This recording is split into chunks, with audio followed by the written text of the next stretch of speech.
Salut, c'est Adam. Trois gars sont partis en voyage dans la forêt et ont rencontré deux belles filles là-bas dont ils sont tombés amoureux tout en ayant affaire à des bandits. N'oubliez pas de souscrire. En regardant un film à la maison qui montre les escapades de leur quatuor d'enfance, ils se souviennent de la construction du Fort Cooper. Après leur diplôme de fin d'études secondaires, Tom, Dan et Jerry disent au revoir à leur ami Billy, qui se lance dans un nouveau voyage. Jerry donne à Billy sa vieille boussole, juste au cas où. Une décennie plus tard, leurs chemins se sont divergés.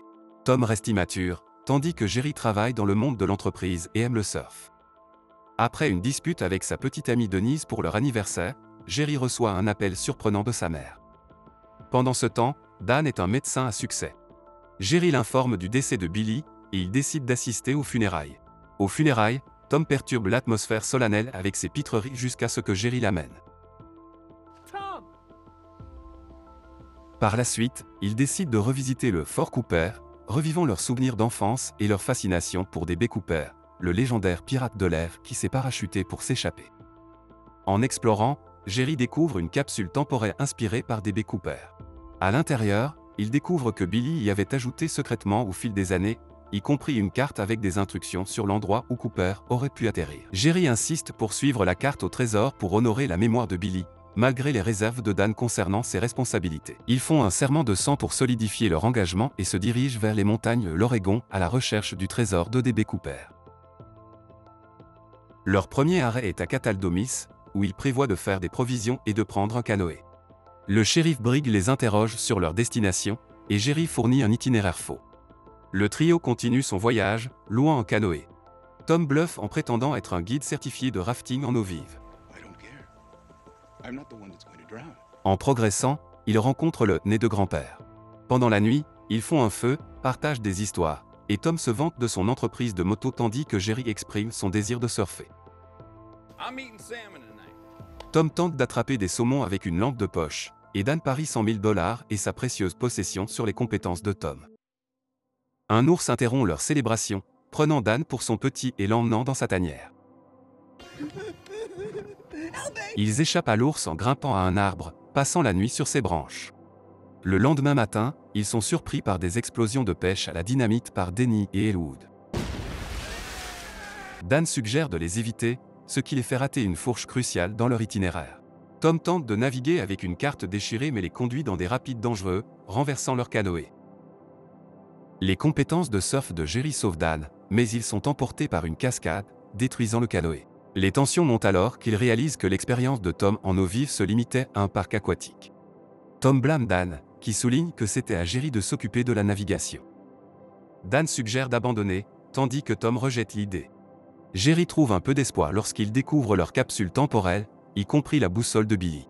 Cependant, il réalise que la boussole est inutile sans la carte perdue. Tout en essayant de retrouver leur chemin, ils tombent sur un campement, pour découvrir qu'il appartient au plouc qu'ils ont rencontré plus tôt. Remplis de regrets, ils battent en retraite, mais leurs actions attirent l'attention. En se cachant, ils découvrent accidentellement un entrepôt rempli de plantes vertes et découvrent que Denny et Elwood sont dans le commerce illégal de la culture de plantes. Alors qu'ils tentent de s'échapper discrètement, ils sont détectés par des chiens, alertant Denny et Elwood, qui ouvrent le feu. Dans une évasion frénétique, ils brisent l'entrepôt et se précipitent dans le champ de marijuana. En chemin, ils déclenchent accidentellement un piège, déclenchant des fusées éclairantes qui illuminent le ciel nocturne. Alors que les fusées descendent, elles enflamment les plantes, remplissant l'air de fumée enivrante. Tout le monde, sauf Denny et Elwood, devient complètement stone. Alors qu'ils fuient et hallucinent une apparition de Billy, le trio tombe dans un marécage. Désespérés d'échapper au plouc, ils se cachent sous l'eau en utilisant des roseaux pour respirer. Cependant, le roseau de Dan est bloqué par un insecte, provoquant la libération de bulles qui attirent l'attention d'Elwood. Confondant les bulles pour celles d'une grenouille taureau, Denny les ignore et part à la recherche des intrus. Avec le lever du soleil, le trio prend davantage de distance par rapport au plouc. De retour à la ferme, Denny est furieux d'avoir perdu leur récolte entière. Pour éliminer les témoins, il convainc Elwood qu'ils doivent traquer les intrus. Armés et déterminés, les deux fermiers se lancent à la poursuite du trio. Alors que Dan s'occupe de la blessure de Tom, Jerry s'excuse d'avoir impliqué tout le monde dans cette aventure désastreuse. Il suggère que Tom, qui prétendait faire fortune en vendant des motos, devrait leur offrir à boire. Cependant, Tom avoue qu'il est un menteur compulsif avec une addiction au jeu et une dette massive. Au milieu de ses confidences sur ses vulnérabilités et sa peur du film plastique, le téléphone de Dan sonne, interrompant leur conversation. Surpris par la sonnerie, ils suivent le son et se retrouvent face à l'ours une fois de plus. Pendant ce temps, les ploucs repèrent les traces laissées par le trio. Ailleurs, Tom grimpe dans un arbre, espérant avoir une meilleure vue et trouver leur position. Cependant, ce qu'il voit, ce sont des nymphes de la forêt se baignant au loin, ce qui le fait croire qu'il hallucine toujours. Le trio suit l'indication de Jerry et finit par atteindre l'endroit où il rencontre Flower et Butterfly, deux écologistes vivant au sommet d'un énorme séquoia, dédié à sa préservation. Les écologistes les invitent à monter, offrant l'hospitalité et même le lavage de leurs vêtements. Dan tombe amoureux de Flower, tandis que Tom reçoit un massage de Butterfly. Jerry apprend qu'ils utilisent une radio pour demander des fournitures mais est brièvement distrait par la danse de Flower. Jerry demande des détails sur la radio, et Butterfly la lui tend avec ses pieds. Jerry appelle à l'aide par radio, croyant qu'ils sont sur le point d'être secourus. À leur insu, c'est Denny qui se trouve de l'autre côté de la ligne, déguisant sa voix. Les amis sont ravis à l'idée d'être secourus. En attendant, Dan exprime le besoin d'utiliser les toilettes, mais on lui donne seulement un sac en papier et un cône de pain à des fins de nettoyage. Compréhensiblement, ils décident de ne pas les utiliser. Peu de temps après, ils entendent des gens s'approcher et sont alarmés lorsqu'ils découvrent que ce sont les ploucs, armés d'une tronçonneuse. Jerry élabore un plan pour descendre de l'autre côté de l'arbre et créer une tyrolienne pour leur évasion. Cependant, Tom insiste pour être celui qui exécute le plan et glisse courageusement le long de l'arbre, à peine vêtu. Pendant ce temps, Butterfly défend leur domicile en lançant leur propre sac en papier usagé sur les ploucs. Alors qu'elles leur jettent leurs propres déchets, Dan et Jerry s'échappent. Avant de se séparer, Flower fait un baiser d'adieu à Dan. Par la suite, le trio, vêtu seulement de leurs sous-vêtements, s'enfuit sur un VTT volé. Dans une tentative désespérée de semer leurs poursuivants, ils conduisent hors d'une falaise et dans une rivière. Heureusement, ils parviennent à nager jusqu'à la sécurité. Frustré par leur expérience éprouvante, Dan atteint son point de rupture et envisage d'abandonner.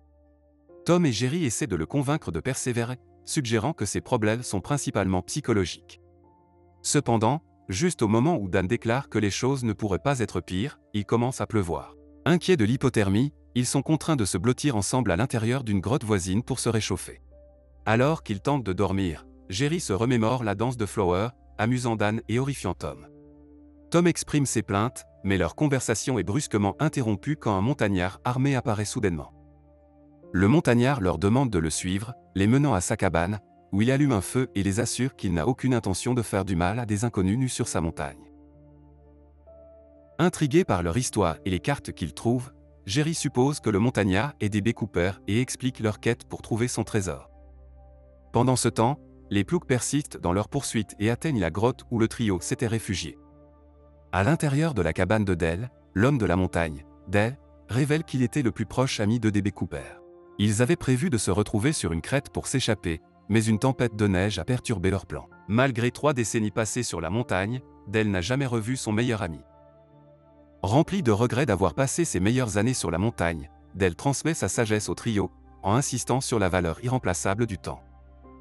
Il les met en garde de ne pas gaspiller leur temps, car l'argent perdu peut être récupéré, mais le temps perdu ne peut pas l'être. Ils s'endorment avec les paroles sages de Dale dans leur cœur et se réveillent avec un copieux petit déjeuner. Jerry sort pour se soulager et tombe sur le téléphone de Dan près des arbres, heureusement sans rencontrer d'ours cette fois.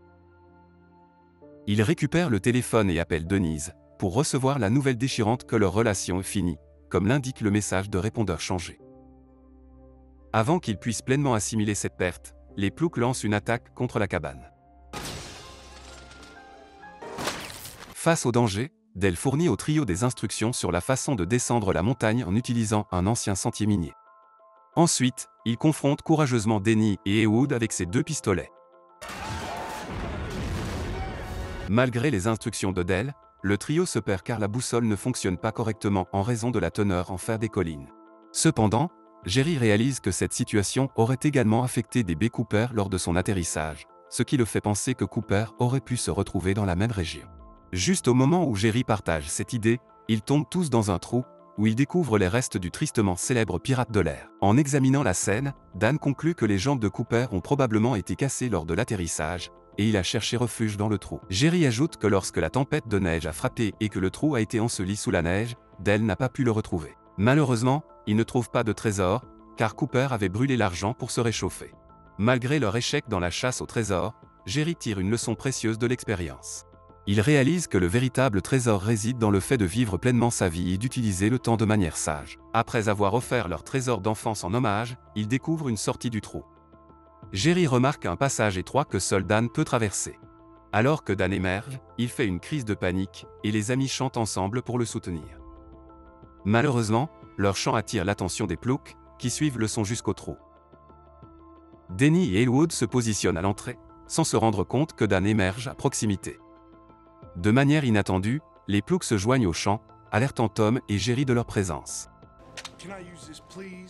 Dans un moment de bravoure, alors qu'Elwood est sur le point de jeter une grenade dans le trou, Dan les frappe par derrière avec une branche d'arbre, les faisant tomber. Une bagarre éclate en dessous. Dan suggère d'utiliser la grenade, mais tout le monde la rejette à l'unanimité. Il tente de manipuler les armes à feu, mais la puissance de feu s'avère trop importante pour lui. De manière remarquable, les citadins parviennent à tenir leur position contre les hommes costauds suffisamment longtemps pour que le shérif arrive. Ils sortent tous du trou, pensant qu'ils sont sauvés, mais leur soulagement est de courte durée lorsque Brigg révèle qu'il est le chef des criminels. Alors que les hommes armés encerclent le trio vers la falaise, Dan récupère discrètement la grenade abandonnée. Il passe la grenade à Jerry, qui distrait le shérif tout en se rapprochant d'eux. Une fois assez près, Jerry active la grenade, prenant leur agresseur par surprise. Alors que Jerry négocie avec le shérif, Elwood le frappe avec son arme, faisant tomber la grenade. Dans un moment d'héroïsme, Jerry lance la grenade vers leurs agresseurs, mais ils évitent de justesse l'explosion. Bien que la grenade ne touche pas ses cibles, elles sont finalement écrasées par un arbre abattu dans l'explosion qui s'ensuit. Une fois les criminels appréhendés, le trio est acclamé en héros. Au milieu de l'effervescence médiatique, Dell s'approche d'eux avec un cadeau. Il annonce sa décision d'explorer le monde et de donner à D.B. Cooper un enterrement digne. Alors que les amis ouvrent le sac, ils découvrent une surprise cachée sous le parachute de Cooper, 100 000 $ en espèces. Ils croyaient que tout l'argent avait été brûlé, mais le pirate de l'air avait gardé la part de Dell en sécurité. Tom suggère de répartir équitablement l'argent entre eux, mais ses amis insistent pour tout lui donner. Dan le revendique en plaisantant comme paiement pour leur pari de pêche, mais Tom lui rappelle que le pari incluait également sa possession la plus précieuse, et il compte bien recevoir ses gains. Quelque temps plus tard, Denise est en train de déménager quand elle entend le nouveau message de répondeur. À sa grande surprise, c'est un message romantique qui se termine par une demande en mariage de Jerry. Ravie, elle accepte avec bonheur la proposition. À Fort Cooper, Dan a trouvé l'amour avec Flower, adoptant sa remarquable dextérité des pieds. Pendant ce temps, Tom est en retraite avec les scouts. Malgré sa liberté de dette, il continue de fabriquer des histoires, racontant une version exagérée de leur aventure. Si vous êtes intéressé par ce genre de film, veuillez passer à la vidéo suivante à l'écran et partagez également vos réflexions sur ce film dans les commentaires. Mettez un j'aime et abonnez-vous. Au revoir.